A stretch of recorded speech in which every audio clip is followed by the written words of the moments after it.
Royal has the ball, pitches back to Thomas, and George races into the coffin corner for the touchdown. Bob Burris dives over for the score as Oklahoma extends its winning streak to 22 by defeating the Texas Longhorns.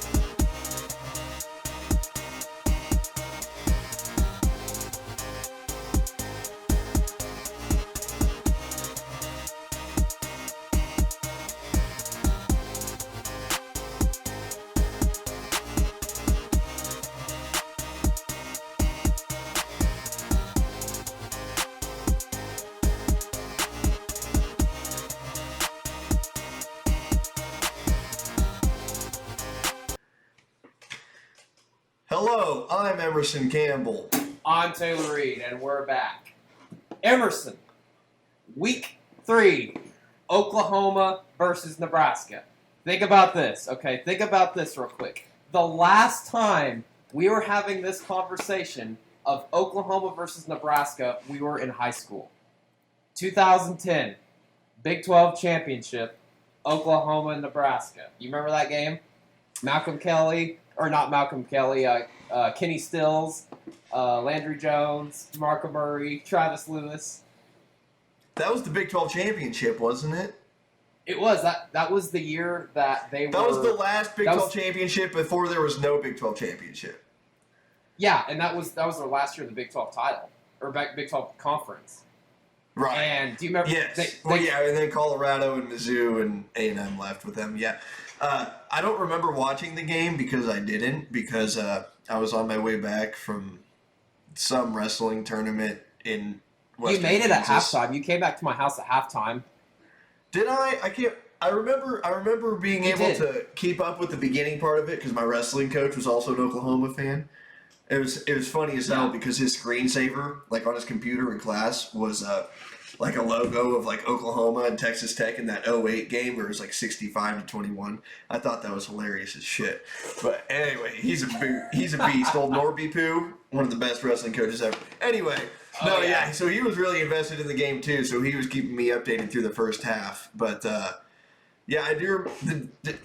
Did they have Sue still, or did he leave the year before that? They did. They had him that year. I think they had him. No, they did have him that year because the next year Oklahoma was dog shit, won the Sun Bowl, and the and Texas and Nebraska played in the Big 12 championship. Oh. That's right. No, that was actually no. That was 2009. Sorry, that was in 2009 when Texas went to the national title, and this was in 2010. So this was the year after. This is the year after. Well, I don't remember a lot of the game. I can't freaking remember either. I remember Oklahoma was down like 14-0 or 17-0. 17-0, and they came back and they won 23-20. Yeah, there you go. Yeah, crazy game. Crazy game. But to tell you what, folks, what? They won. That's all that matters. Yes, they won. exactly. It's true. Yeah. They did. I'm going to tell you right now, anyway. I do not expect the game this weekend to be that close. No disrespect to Nebraska fans. And again, Nebraska fans, if you're listening to this, I mean no disrespect to you or your program or your program's history. We know Nebraska has been an elite program for decades, maybe not as of late, but 4 out of the last 6 decades, they've been as good as anyone in the country, and so remember that. I don't mean any of this with disrespect, but it's just the facts are the facts. Nebraska is a team that I think that is improving. I think that their front 7 on defense is pretty good, especially in the Big Ten. Depending on how Martinez plays, really is like, how well your guys' game goes that week. But I do not think it's going to be a close one for Oklahoma. Martinez is actually... Well, Martinez, their quarterback, is actually their leading rusher too. That's a little fun fact for you. And you're kind of I saw in the Buffalo game. I was watching some highlights, and he broke one off for like 75 yards. Literally, the play after kickoff, not to open the game, but the play after one of the kickoffs. He took it for like 75 yards. I was like, okay, so he obviously has. He can hurt you from his feet. and I think a lot of Nebraska fans are aware of that. If he can get into a rhythm early, running the ball, it'll make him a lot more comfortable, and then you can kind of see as he gets comfortable running the ball, the better he gets throwing the ball as well. It's kind of interesting. If you look at Nebraska's offense, they got a 6'9" tight end. Yes, people, 6'9".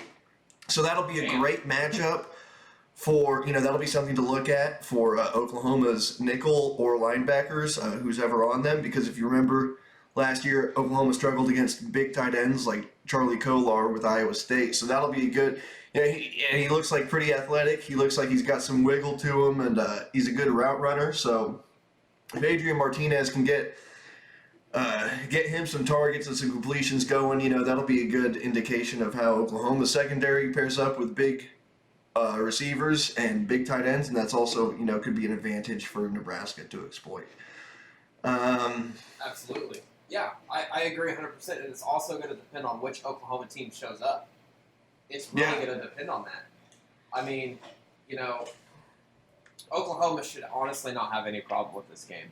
But over the years, as Oklahoma fans, we've known that Oklahoma sometimes comes out sluggish, and if they get popped in the mouth pretty early, it's going to be an uphill battle. But yes, let's hope they got their shit together in week 3. So, the game is, for some reason, like I mentioned a few episodes ago, the Western Carolina game was actually in the evening primetime, and OU Nebraska, 50-year anniversary of the game of the century, is on freaking Fox at 11 a.m. I like. What Fox. was the evening game you just said there? I'm sorry. I like listening to those guys. What was the evening game? Western Carolina was in the evening. Oh, Western Carolina. Week. Yeah, last week. That's funny. Did you see during the Western? I think it was during the Western Carolina game. They interviewed Bob Bowlesby, or whoever Oklahoma's athletic director is. I can't remember his name. And he made a jab kind of at the Big 12 because one of the spotlights was out in the corner of the stadium, and he said that they're not used to playing at night, so he didn't even know that they had lights out, which is kind of funny because Oklahoma literally always plays at 11 o'clock. Anyway. They do. By God. The overall series, and I actually wrote this little stat down. I don't write a lot of the stats down, but Oklahoma actually leads the series 45-38 to 3. So with that being said, what are some 3 quick things you want to see from Oklahoma? 3 quick things. 3 quick things, yeah. So Nebraska's defensive front seven is pretty good. Their linebackers fit well, and they have some guys that can get after the quarterback. So I want to see how Bill Bedenbaugh continues to try out different combinations on this offensive line. And really, I just want to see, I want to see that starting 5 kind of start to get settled in together. I want to see each person dominate the blocks that they need to. And granted, Nebraska is probably one of the better fronts. It's better than Western Carolina's. We'll see if it's better than Tulane's. So it's top 2 out of 3 fronts that they've seen all year. So I want to see how the offensive line does with that, with protecting Spencer Rattler. With the defense, I want to see better run fits. Like I said, Martinez can hurt you with his feet, so I want them to stay disciplined, stay in their lanes. If there's a spy on the quarterback, damn, yeah. If there's a spot, because remember last year with Deshaun White in the Texas game, he would get caught in the trash of the offensive and defensive lines when he was spying Sam Ehlinger, and then Sam Ehlinger would, that's how he got into a 4 overtime game. So I would like to see the linebackers stay cleaner and spy the quarterback a little bit better. QB spy. Yeah. What did I say? Same thing. You're saying the same thing. Yeah, QB spy. And then third takeaway, really, I want to see Spencer. This is just my own selfish reason. I want to see Spencer Rattler feed Jaden Hazelwood and Marvin Mims. I think those two are the dudes as far as skill players on the offense right now. And I think that getting those two involved early, Marvin Mims is just such a good all around player and he's so smart. And then Jaden Hazelwood is finally one of those bigger, stronger receivers that can, he has great ball skills and he'll make tough contested catches. If they can get those two prioritized early in the season, that'll help with defenses later on, kind of biting on those two and focusing on those two, which will allow other people like Mario Williams, Stogner, Stoops, Woods, all of those guys to get more possessions and more touches as well. And I think that establishing that now early in the season against a decent opponent like Nebraska is paramount. Yeah, I agree. What do you got for a score? I'm going to say, that's a good question.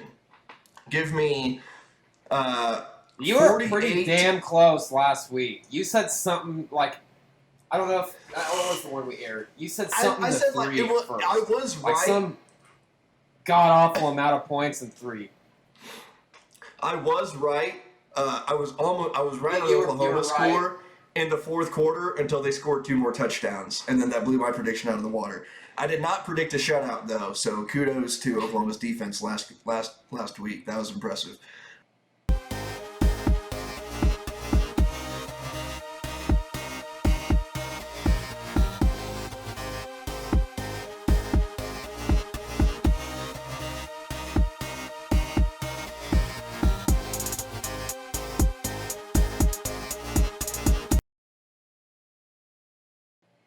Straight up, Adam, our guy running everything, a little pissed off, but it's okay. It's okay. We gotta stay cool. His camera took a shit on. Now we're back. Had a little bit of technical difficulties. Okay. Where we were leaving off at, Emerson just said he was predicting the score of 51-24 Oklahoma over Nebraska. I'm going to tell you now, it's not going to be like the 2009 game when we played in Lincoln and it was 10-3. I don't know if you remember that, Emerson. It was 10-3 and we lost to Nebraska. And we were inside the red zone like 20 damn times and threw all these picks. We had Landry Jones. Our offense was dog shit, and our defense was just lights out. Who knew that 10 points would have won that game in Lincoln that night? It was a night game, too. I remember that. One of the great games of Landry Jones. Oh, dude. It was great. You know it was great. If we just had that offense of 2008 and that defense of 2009, we would have been undefeated national champs, but it doesn't matter. Whatever. That would have been one of the top college football teams of the 20th or the 21st century. Yeah, I agree. So, with that being said, kudos to my dad here, Kyle Reed.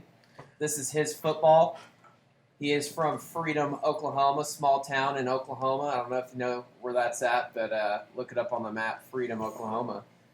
This football here, this was actually signed by all of the Oklahoma and Nebraska Heisman Trophy winners in the 2008 Oklahoma-Nebraska game. So, fun fact here, Sam Bradford was not a Heisman Trophy winner at the time this ball was signed. So, it was Billy Vessels, Steve Owens, Billy Sims, Jason White from Oklahoma at the time that signed this ball. I have the Nebraska ones written down because I don't freaking know who the hell they are. But they got 3 Heisman Trophy winners. Johnny Roger. Kudos to Johnny Roger for signing this ball here. Mike Rozier. I got to sound it out. Emerson's, how do you pronounce R-O-Z-I-E-R? Rozier? Rozier? Yeah, that sounds good. Okay, Rozier. And the 2001 Heisman Trophy winner of Nebraska is Eric Crouch. So that's where we got that ball. Thank you, Mr. Kyle Reed, Dad. And we'll have that guy on our show later on as we go. He's pretty unfiltered, as we all know, and we got to kind of have a talk with him before the show. Just Love you, don't Dad. let your kids listen to that Go Freedom. episode, all right, folks? The end of the day, that's what we got. Oklahoma, Nebraska, 2-1 Oklahoma, or 2-1 Nebraska at number 3 Oklahoma, 2-0 on Fox, 11 a.m. kickoff Saturday morning. Emerson, do you have anything as we close out?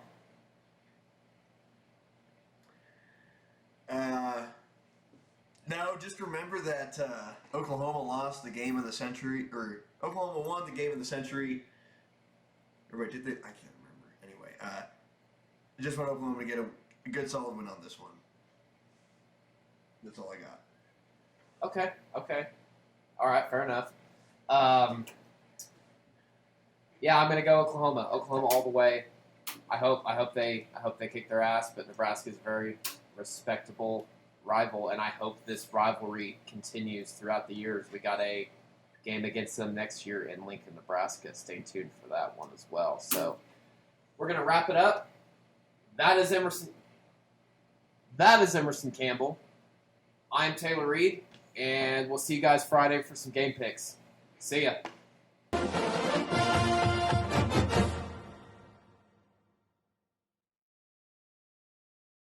Hi, I'm Adam Murphy, director and producer of Sooner Saloon. My name's Gabe Joyner. I'm the motherfucking sound guy. And we would like to thank you for watching and want to remind you to like, comment, and subscribe if you like our videos. Go. Smash that like button. Destroy that subscribe button. You know what I'm saying? Go out there, kill it. Cheers to that, bud.